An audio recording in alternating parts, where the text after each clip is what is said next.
India just got more than 20 Jaguar fighter jets. For free? From Oman? But here's the twist. They're not flying them into battle. They're literally ripping them apart for spare parts. To understand the significance of this transfer, one must first appreciate the Jaguar's storied legacy. Developed in the late 1960s by the Société Européenne de Production de l'Avion de Combat, or SEPECAT, which was a joint venture between Breguet of France and the British Aircraft Corporation, the Jaguar was conceived as a versatile trainer and light attack aircraft. Its design emphasized low-altitude penetration strikes, making it ideal for evading radar detection and delivering precision payloads against ground targets. Powered by twin Rolls-Royce and Turbomeca Adore engines, the single-engine variant boasts a top speed of Mach 1.6 and a combat radius exceeding 850 kilometers, armed with a mix of cannons, bombs, missiles, and reconnaissance pods. India's tryst with the Jaguar began during a period of geopolitical flux.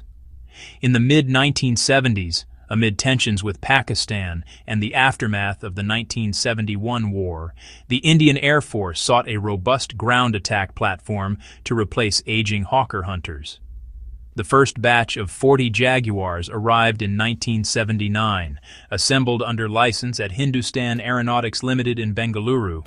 Today, the Indian Air Force operates 6 Jaguar squadrons, numbers 5, 14, 16, 17, 27, and 35, totaling around 120 aircraft, based at airfields like Gorakhpur, Ambala, and Jamnagar.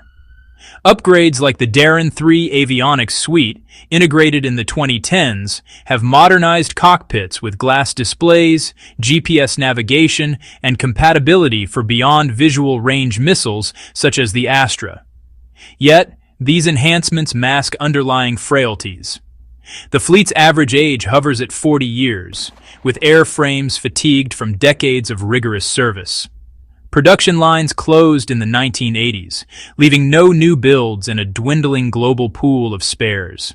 Oman's involvement with the Jaguar traces back to the 1970s, a time when Sultan Qaboos bin Said, who modernized the Gulf Sultanate after his 1970 coup, sought to bolster defenses against regional threats like the Dhofar Rebellion and Iranian ambitions.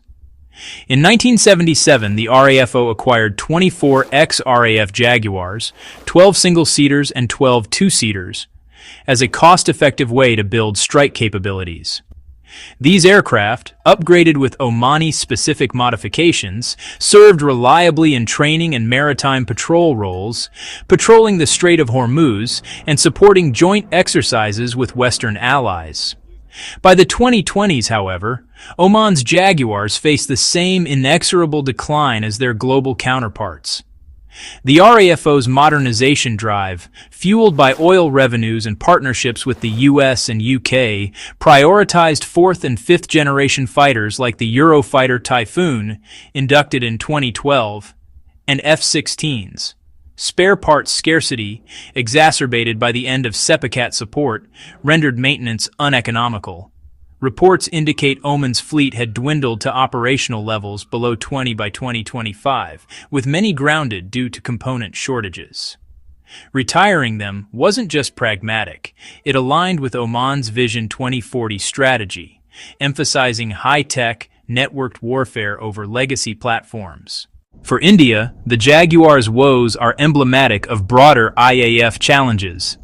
Sanctioned to 42 squadrons post-independence, the force has shrunk to 30 as MiG-21s, and Jaguars retire without seamless replacements. A shortfall the 2022 CAG audit pegged as a critical vulnerability against China and Pakistan. Jaguars, comprising 20% of the fighter inventory, are indispensable for nuclear strike roles under India's credible minimum deterrence policy, thanks to their ability to deliver free-fall bombs or air-launched cruise missiles like the BrahMos. The spares crisis is acute. With no domestic production ramp-up and international vendors like Dassault and BAE Systems charging premiums for obsolete parts, downtime has surged. A 2024 IAF report noted that 40% of Jaguar sorties were aborted due to maintenance issues, eroding readiness. Previous salvages, 30 from France in 2019 and a few from the UK, provided temporary relief, but cannibalization from Oman's 20-plus jets could extend fleet life by 3 to 5 years, buying time for upgrades like the proposed Darren 4 with AMCA radars. This need is amplified by India's theater-specific requirements. In the western sector against Pakistan, Jaguars enable rapid, low-level ingress for tactical strikes.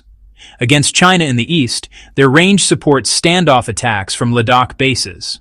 Losing them prematurely would exacerbate the two-front dilemma, where Beijing's J-20 stealth fighters outmatch aging platforms.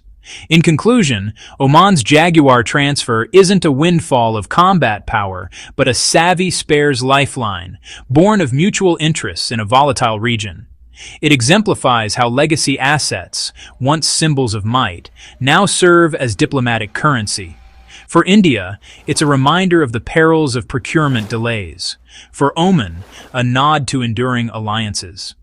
As the IAF hurtles toward a multi-role future, this chapter ensures the Jaguar's roar echoes a little longer, bridging yesterday's valor to tomorrow's skies. Thank you for watching. If you found the video insightful, hit the like button and subscribe, and I will see you in the next video.